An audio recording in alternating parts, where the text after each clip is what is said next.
Today is the 7th of June. And if you're honest, really honest, you're exhausted. Not just from the day, not just from this month's overdue rent, but from a lifetime of working hard and still living one bill away from disaster. You were told if you showed up, stayed loyal, worked hard, saved where you could, and tithed faithfully, God would provide. And you believed that. But here you are, decades later, squinting at your checking account, cutting pills in half, deciding which utility bill can be paid late without a shutoff. And in your heart, you whisper something that almost feels like betrayal. God, why does it feel like you forgot me? His name is William, a 61-year-old Christian from Kansas City, married once, widowed at 47, no children, no early retirement, no golden years. He worked 38 years as a mechanic, always first to arrive, always covered in grease, tired by noon, grateful by 6. William never asked for much, just enough to pay his mortgage, keep his truck running, and buy groceries without counting change. He gave faithfully to church, volunteered during revivals, stayed late to fix the pastor's car more than once without charging a dime. He believed in sowing, but now, in his 60s, all the seeds seem to have dried up in the ground. His Social Security barely covers rent. His body aches every morning. And last week, the food pantry box ran out by Thursday. That night, he laid in bed and whispered, God, did I do something wrong? You might be William right now. You worked 2 jobs, skipped vacations, lent money you couldn't afford to lend.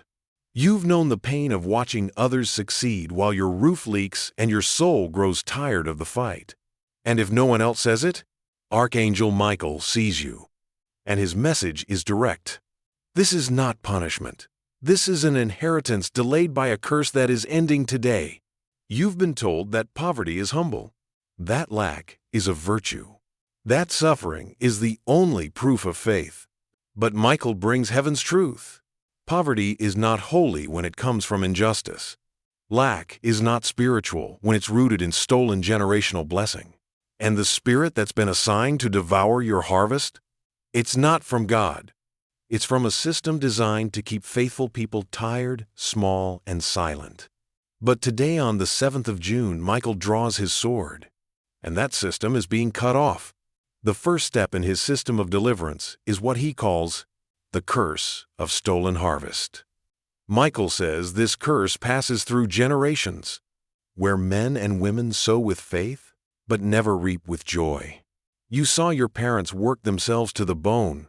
You buried grandparents who died with pennies. You were told to just keep working. But no one told you that you were under a curse of invisible devourers, not because you sinned, but because no one broke the chain. Until now. William had a dream the night after he prayed that broken whisper. He stood in a dry field, holding a sickle. The ground cracked beneath him. But a man in blazing armor appeared beside him, touched the soil, and suddenly, green erupted. Corn, wheat, vines full of grapes, rain soaking the dirt. Michael looked him in the eye and said, The drought ends when the agreement ends. William woke up in sweat, fell to his knees, and cried not from fear, from release, because his spirit understood what his mind couldn't yet explain. The agreement with hardship had been canceled. This is your first action step today. Speak this out loud with your hand on your chest. I break the lie that my hard work leads to nothing. I reject the curse that stole my harvest. Heaven, I receive what's mine pressed down, shaken together, and overflowing. Say it until the words sound like truth again, because they are. This isn't your delusion. This is your deliverance. And part 2 will show you what Michael revealed next, a system hidden in plain sight that must be dismantled before the floodgates can open. But for now, breathe. The sword has been drawn, and the soil is waking up. The morning after his dream, William did something he hadn't done in years. He put on his cleanest work shirt, stepped into his worn boots, and drove to the small brick church on the corner of Maple and Fifth. No service, no pastor, just an unlocked door, an empty sanctuary, and the weight of something holy.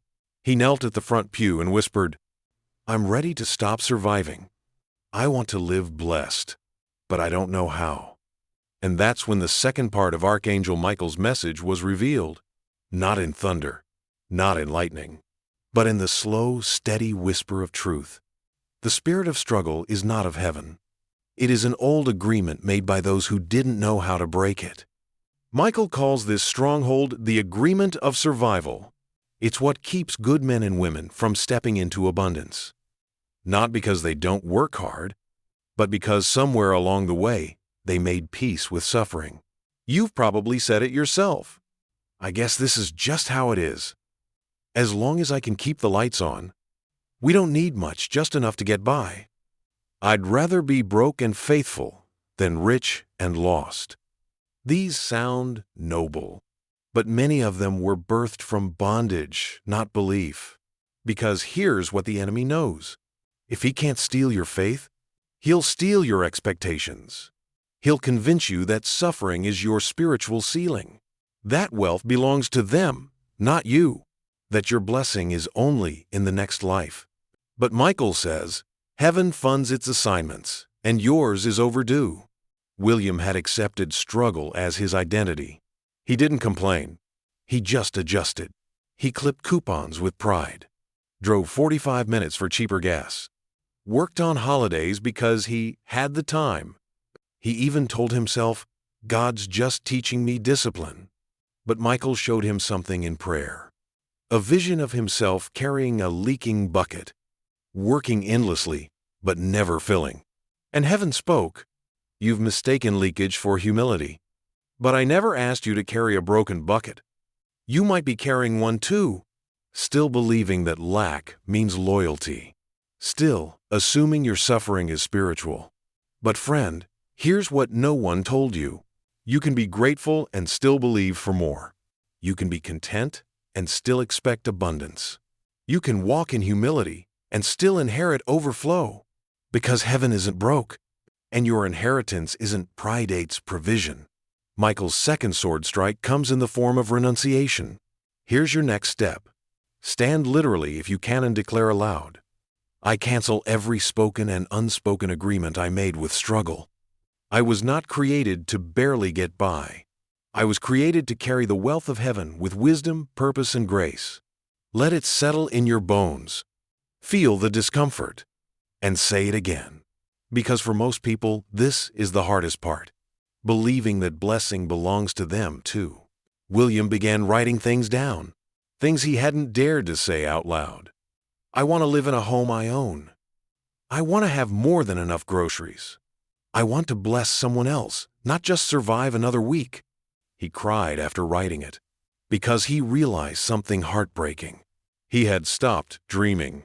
He had stopped imagining a life that wasn't desperate. And that's what this curse does.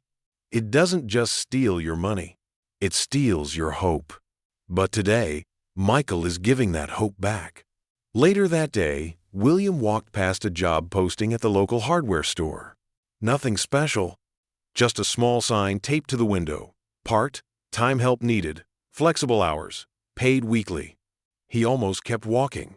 But something tugged at him, a whisper. Don't ignore the seed. This is part of your release.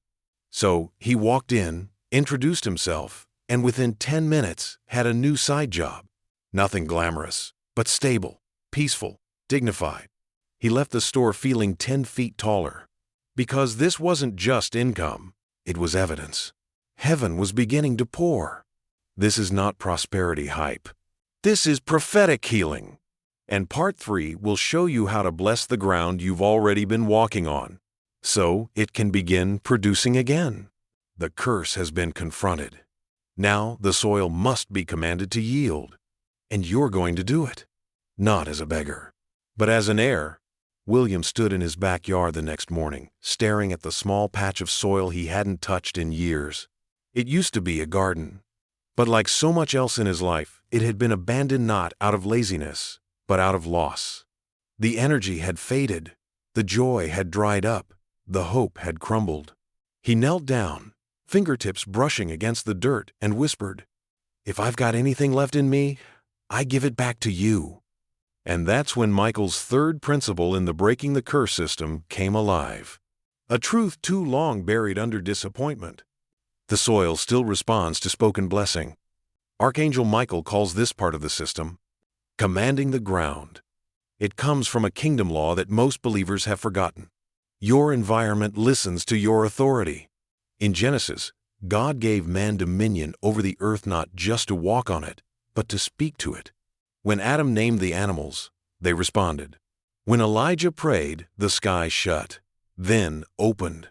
When Jesus broke the bread, it multiplied. What changed the outcome? Spoken authority. But if you've struggled financially long enough, you stop speaking with authority. You start apologizing to life. You walk like you're an intruder in a land meant for someone else. And Michael says, "You've been living like a renter in a kingdom where you're a rightful heir." William took a deep breath. He stood in the middle of that dead garden, raised his voice, and said something that felt strange at first. "I bless this ground. I command what I have to multiply. I declare nothing missing, nothing broken, nothing withheld." And the moment he said it, he felt a chill. Not fear, but power. He wasn't begging. He was restoring spiritual order. You might not have a garden. Maybe your soil is your bank account. Maybe it's your small business. Maybe it's your body, your apartment, your home full of unpaid bills. Whatever it is, Michael is instructing you to stand in it and speak life over it. You've cried enough. Now it's time to prophesy. Here's what you say. In the name of the Lord, I command every place where lack has lived in my life to now yield increase. Every space where I've only had just enough, I now call forth overflow. Let heaven's economy override earth's limitations. I am not cursed. I am called. You don't have to shout. You just have to mean it. Because what you declare in the Spirit manifests in the natural. William didn't see instant harvest. But something shifted. The following Sunday, a man at church handed him an envelope. No name, no explanation. Inside, $300 in crisp bills, enough to cover his overdue gas bill and groceries. Attached was a handwritten note. God told me you have blessed ground, so where you stand. He wept, not because of the money, but because it was confirmation. Heaven had heard, and the ground was responding. Michael warns that most believers sabotage their harvest by speaking death after sowing life. So this is your third action step. Guard your mouth. Refuse to speak lack after you've declared abundance. No more. I'm always broke. I'll never get ahead. Money just disappears. These are verbal agreements with the devourer. Cancel them. Replace them with, provision finds me. Heaven funds me. I live in overflow and release. My hands are blessed. My ground is blessed. My future is blessed. Say it until your atmosphere changes. Because it will. That evening, William made a simple dinner. Nothing fancy, just soup and cornbread. But he lit a candle on the table, sat her down with a cloth napkin, bowed his head and said aloud, "I eat like a king because my Father is one." And in that moment, heaven smiled, because the curse had been confronted, the agreement had been canceled, and now the soil was alive. William stood on his porch as the sun crept up over the trees, lighting the world in quiet gold. He sipped his coffee and watched the light stretch out across his street, across the patch of soil in his yard, across his worn boots. Something inside him whispered, "Time is not your enemy. It is about to become your servant." And that's the moment when Michael revealed the fourth principle in the curse-breaking system. A truth so radical it shakes the foundation of every lie we've believed. God does not need more time. He redeems time. This principle is what Michael calls the law of time reversal. And it begins with a single promise in Joel 2:25. I will restore to you the years that the locusts have eaten. You've probably read that before, but most people treat it as poetry. They don't realize it's a legal contract in the spirit. Michael says, time lost under a curse is subject to divine recovery when you come under the covenant of overflow. You don't need another 20 years to build wealth. You don't need another 5 years to pay off what was stolen. You need a sacred reversal. William thought about all the time he had lost. The years spent fixing other people's problems while his own dreams faded. The seasons of sacrifice when he should have been saving. The job promotions that never came. The raises he prayed for but never received. And the most painful part? The lie that it was too late. That's what the curse of lack whispers. You missed your window. You're too old. You've run out of chances. But heaven says, I will repay. Not just comfort you, not just give you peace. Repay. So William took a notebook and began writing. Not prayers, not regrets, but demands the way you would file a claim in court after a theft. He titled the page, What Was Stolen? And he wrote, 11 years of underpaid labor, 3 years of health costs that weren't covered, missed investments, family support he gave when he had nothing left, a retirement fund drained before it could grow, years of believing it was too late to try again. At the bottom of the list, he wrote, Heaven, I present this ledger as evidence. Let the devourer repay. Let divine interest be added. Let time serve me now. And he signed it. It wasn't a superstition. It was a prophetic act of legal restoration. Here's your action step now. Write down what was taken. Call it what it is stolen, even if no one ever apologized.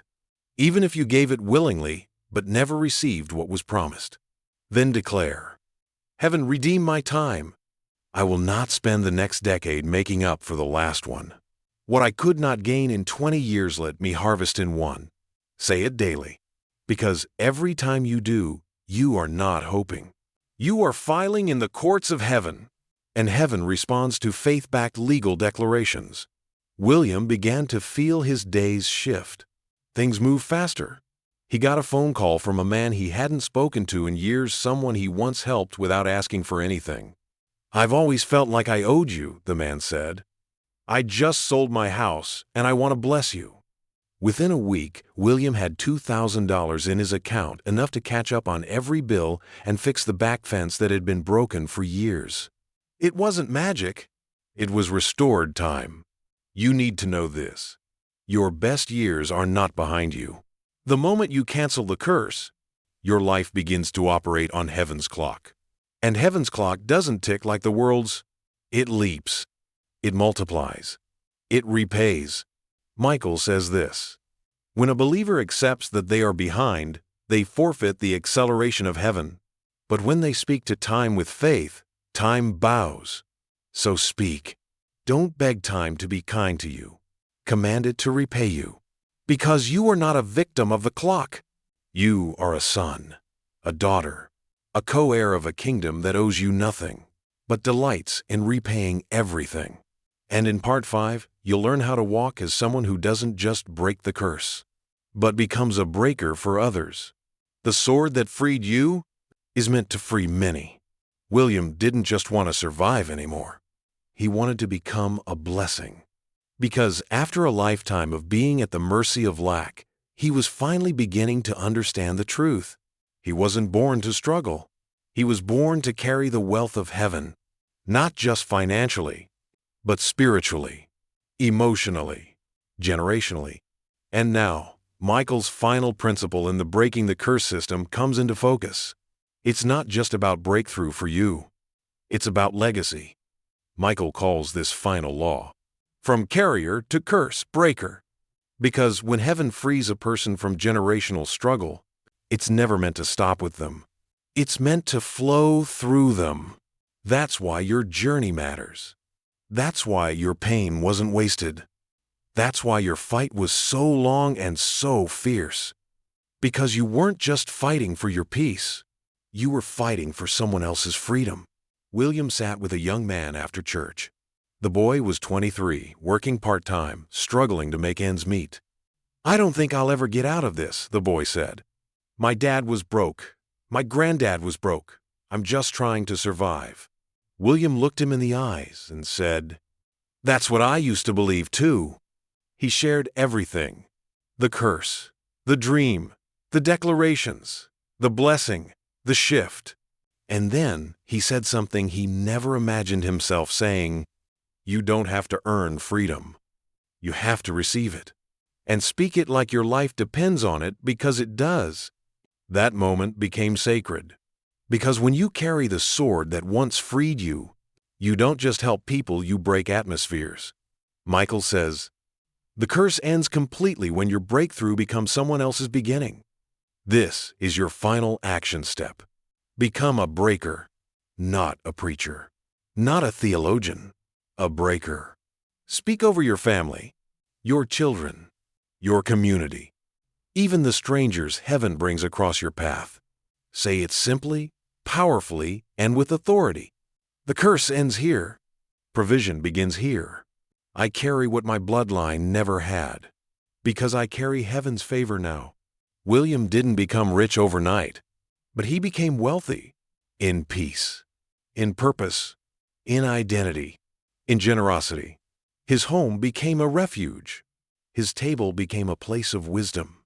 His words carried weight, because now he knew what the enemy had tried to hide from him all his life. He wasn't cursed. He was called. And he finally believed it. You need to believe it too, not because it feels good, but because it's the truth. Archangel Michael has fought on your behalf. And this day, the 7th of June, is marked in heaven as a day of reversal. You are not invisible. You are not late. You are not stuck. You are a carrier of abundance. The sword is in your hand now, not to fight, but to cut loose others still bound. So rise, bless your home, command your ground, redeem your time. Break the curse for your family, because what started in struggle ends in overflow. And now, it's your turn to become the one who sets others free.